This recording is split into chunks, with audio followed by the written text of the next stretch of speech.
என்ற செய்தி இருக்கிறது. ஆறுமுக நாவலர்னு ஒரு பெருஞானி இருந்தார். பெரிய புராணத்துக்கே வாழ்ந்தவர். பெரிய புராணத்தை அழகா முதல்ல அச்சிட்டவர். உரைநடையிலும் பெரிய புராணத்தை தந்தவர். அவருக்கு பெரிய புராணத்தின் மீது எல்லையில்லாத காதல். ஒரு முறை அவருடைய சகோதரர் பெரிய புராணத்தை பற்றி குறைவாக சொல்லிவிட்டார் என்று அவரோடு சண்டை போட்டு ஆரம்பித்து விட்டார். அப்படி பெரிய புராணத்தின் மீது ஈடுபாடு கொண்டவர். அவர் பெரிய புராணத்திற்கு முதல்ல இருக்கக்கூடிய ஒரு 10-12 புராணத்திற்கு சூசனம் என்று குறிப்பு எழுதியிருக்கிறார். ரொம்ப அற்புதமான குறிப்பு. அவர் மாத்திரம் பெரிய புராணம் முழுமைக்கும் அந்த குறிப்பு எழுதியிருந்தார் என்றால் பெரிய புராணத்தை நாம் அனுபவிக்கிற முறையே வேற இருக்கும். அப்படி பெரிய புராணத்தினுடைய நுட்பமான செய்திகளை எடுத்து சொல்கிறவர். அவர்தான் சிவதர்மோத்திரத்திலிருந்து ஒரு பாட்டை எடுத்து கொடுத்துருக்கிறார். அதில் 5 வகையான பொருள்களை பெருமானுக்கு தூபமாக இடலாம் என்ற குறிப்பு இருக்கிறது. துய்ய பெரும் கருப்பூரம், துண்ணிய கார் அகில், அகில் சந்தனம் மாதிரி இருக்கக்கூடிய மரம், வெண்மை எய்திய சந்தனம், இனிய குக்குலு, அதான் குங்குலியம், இனிய குக்குலு என அறிக. முதல்ல துருக்கம்னு ஒரு சொல்றார், குந்துருக்கம் அப்படின்னு அவர் சொல்றார். குந்துருகம்னு, அந்த குந்துருகம் என்பது பல பேர் பழைய பேர் என்னன்னா, உண்மையான பேர் என்னன்னா குந்திரிக்கம். இதை எல்லா சமயத்தவர்களும் பயன்படுத்துகிறார்கள். சைவ சமயத்தவர்கள் மற்றும் அல்லாமல் அயல் சமயத்தவர்கள் கூட புகையிடுவதற்காக இந்த குந்திரிக்கம் என்பதை பயன்படுத்துகிறார்கள். இந்த குந்திரிக்கத்தின் மற்றொரு பெயர் தான் சாம்பிராணி. அப்ப குந்திரிக்கம் என்பது குந்துருகம் என்று சிவதர்மத்தில் குறிப்பிடப்படுகிறது.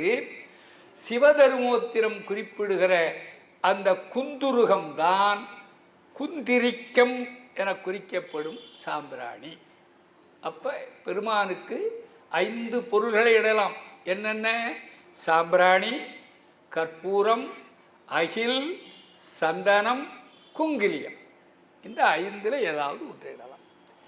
இந்த 5லும் மிகச்சிறப்பானது குங்கிலியம். அது ஒரு தனி மனம் வீசுமா.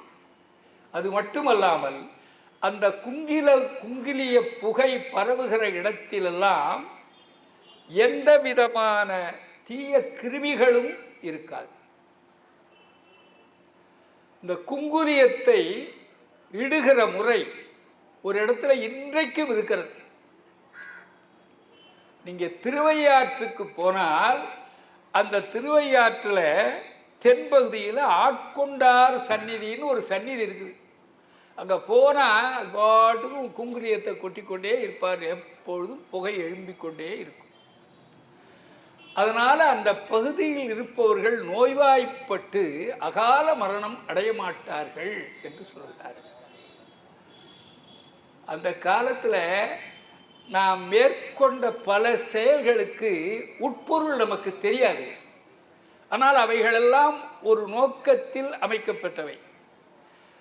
வேம்பு நிறைந்த இடத்தில் போய் அன்றாடம் சுற்றி வந்தால் இந்த பெண்ணுக்கு குழந்தை பிறக்கும், நீங்கள் அப்படி அழைச்சிட்டு போங்க பாரு. அந்த வேப்ப மரத்தையே சுற்றி கொண்டிருந்தால் அந்த வேம்பின் காற்று பட்டு உடலில் மாற்றங்கள் உண்டாகி ஒரு பெண்ணிடம் இருக்கக்கூடிய குறை நீங்கி அவள் கருவுருக்குரிய நிலையை அடைகிறாள். அதனால்தான் வேம்ப சுற்றுதல் என்கிறார்கள். அது மாதிரி நமக்கு வழிபாட்டில் பயன்படுத்தக்கூடிய பொருள்கள் எல்லாம் நமக்கு ஒரு உண்மையின் அடிப்படையில் அமைந்தவை. அதில் இந்த குங்குலிய புகை எப்பொழுது இவர் குங்கிலிய பெருமானுக்கு வாங்கி கொடுத்தல் அப்படிங்கிற ஒரு செயலை செய்து வந்தார். குங்குலிய அவ்வளவு விலையா? இவரோ பலவேலி நிலங்களுக்கு சொந்தக்காரர், நன்னிலம் உடையவர் என்று குறிப்பிடுகிறார். குங்குலியம் வாங்கி கொடுத்தே ஒருத்தர் ஏழையாக முடியுமா? ஆனால் குங்குலியம் கொடுத்து வந்தார். இவர் வறுமை நிலையை இறையருளால் அடைந்தார் என்று குறிப்பிடுகிறார். வெறும் குங்குலியத்தை வாங்கி கொடுத்ததால் மட்டும் இவர் ஏழையாகவில்லை. பின்னே ஒரு குறிப்பு இருக்கிறது. இவர் சிவனடியார்களுக்கும் விருந்து படைத்து வந்திருக்கிறார். அன்றாடம் சிவனடியார்கள் பலருக்கு உணவிட்டதாலும் குங்கிலியம் வாங்கி கொடுத்ததாலும் இவருக்கு வறுமை வந்தது. அன்றாடம் இவர் விருந்தினரை உபசரித்தார் என்பது எப்படி தெரிகிறது என்றால், பின்னாடி மீண்டும் இவருக்கு செல்வம் வந்தபொழுது அறுசுவை உணவோடு அடியார்களுக்கு விருந்து படைத்திருக்கிறார். தம் வாழ்வில் இறுதி நாள் வரை அடியார்களுக்கு விருந்து படைத்திருக்கிறார். அந்த செயலை இவர் அப்படியே மேற்கொண்டிருக்கிறார்.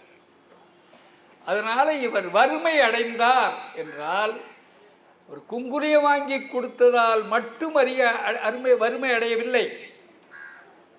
அதோடு சிவனடியார்கள் பலருக்கும் அன்றாடம் அறுசுவை உணவு படைத்திருக்கிறார். இந்த 2 காரணங்களால் தான் இவர் வறுமை அடைந்திருக்கிறார். ஒரு பக்தர் என்பதற்கு அடையாளம் என்ன? இருக்கிற பொழுது எல்லாவற்றையும் சிறப்பாக செய்தல், இல்லாத போது முடியல என்று சோர்ந்து கிடந்தால் அவர் பக்தர் அல்லர். என்ன வறுமை வந்தாலும் நான் மேற்கொண்ட செயலை நிறுத்த மாட்டேன், தொடருவேன் என்று யார் ஒருவர் முனைப்போடு செயல்படுகிறாரோ அவர்தான் பக்தர். வறுமை இவரை சார்ந்தது. இவர் நல்ல நிலங்களை எல்லாம் முதல்ல விற்றார். பெரும்பாலும் புஞ்ச நிலத்தை விற்பார்கள். ஆனால் இவர் நன்செய் நிலத்தை, நன்னிலம்ங்கிறார். நிலத்தை 4 வகையை சொல்லுவார்கள். நன்னிலம், மென்னிலம் என்று ஒரு நிலம், நல்ல நிலம், மென்னிலம், வன்னிலம், உவர் நிலம். இப்படி நிலம் 4. இது நல்ல நிலம். ஏன்னா காவிரி பாசனத்தில் இருக்கக்கூடிய நிலம். அந்த நிலத்தையெல்லாம் விற்று இவர் குங்குலியம் வாங்கி கொடுத்தார். அந்த செல்வமும் கரைஞ்சது. நீங்கள் தஞ்சை மாவட்டத்தில் இன்றைக்கு பார்த்தாலும் ஒவ்வொரு மிராசுதார் வீட்டிலையும் 1-2 நிரந்தர வேலையாட்கள் இருப்பார்கள். வேலை இருக்கிறதோ இல்லையோ அன்றாடம் அவர்களுக்கு இவ்வளவு கூலி என்று நிர்ணயித்திருப்பார்கள். அந்த கூலியை அன்றாடம் கொடுப்பார்கள், இல்லை என்றால் வாரத்திற்கு ஒரு முறை கொடுப்பார்கள். அவர்களுக்கு பண்ணையாள் என்று பெயர். அவர்கள் வேறு யாருக்கும் வேலை செய்ய மாட்டார்கள். எந்த நிலச்சுவார்ந்தாருக்கு வேலை செய்கிறார்களோ அவருக்கு தான் வேலை செய்வார்கள். அன்றாடம் வருவார். நெல்லை அரைக்கணுமா அரைத்து கொண்டு வருவார். மாட்டை குளிப்பாட்டி கொண்டு வந்து கட்டணுமா கொட்டுவார். கொல்லையை கொத்தணுமா கொத்துவார். எருவடிக்கணுமா இந்த வேலையை செய்வார். அப்புறம் உழவு தொழில் ஆரம்பிக்கும் பொழுது வேறு சில ஆட்களையும் சேர்த்து கொண்டு உழவு தொழில் செய்வார்கள். விதை விதைப்பார்கள். அப்புறம் அறுவடையும் போது மற்றவர்களும் வருவார்கள். அவர்களெல்லாம் தினக்கூலி, அவர்களெல்லாம் அற்றை கூலி. அதான் அத்தை கூலிம்பார்கள். அதான் அத்தை கூலி மாமா கூலியெல்லாம் இல்லை, அற்றை கூலி. அன்றன்றைக்கு வாங்குகிறவர், டெய்லி வேஜ், அற்றை கூலி. இவர்கள் பண்ணையாள். அப்படி இருந்தார். அந்த அடிமைகளும் கூட இவர் விற்றாராம்.